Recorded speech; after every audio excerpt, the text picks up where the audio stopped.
Tolimi ojiz ham yolg'iz bir inson o'z oldiga ham tarsa, ham o'ziga dushman bir qavmning ichida qo'lida bir farmonni tutib turib, o'ziga ishongan holda ularga raqobat e'lon qilib, mayli sizlardan keyingilar qo'limdagi bu farmonning bir harfini o'zgartib etmaysizlar deydi.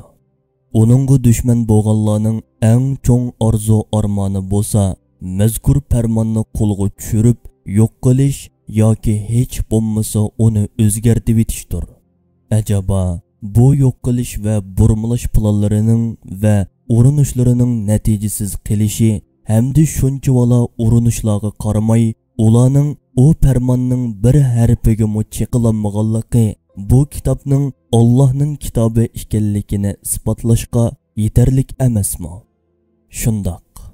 Alloh haqiqatan Qur'onni biz nozil qildik va uni cho'qim o'zimiz qo'g'daymiz degan oyat orqali Qur'onni muhofazat qiladiganligini va qo'g'daydiganligini, hech kimning uningga cheqilanmaydiganligini, uning bir jumlasi yoki bir kalimasini o'zgartish u yoqda tursin, bir harfini o'zgartib etmaydiganligini va'da qilgan va buni bizga uqtirgan.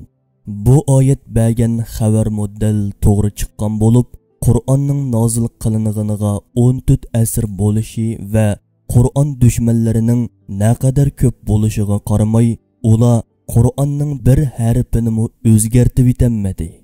Tavrat va Injildan iborat boshqa samoviy kitoblarni o'zgartib etadigan xohish va qullar Qur'onga cheqilanmadi.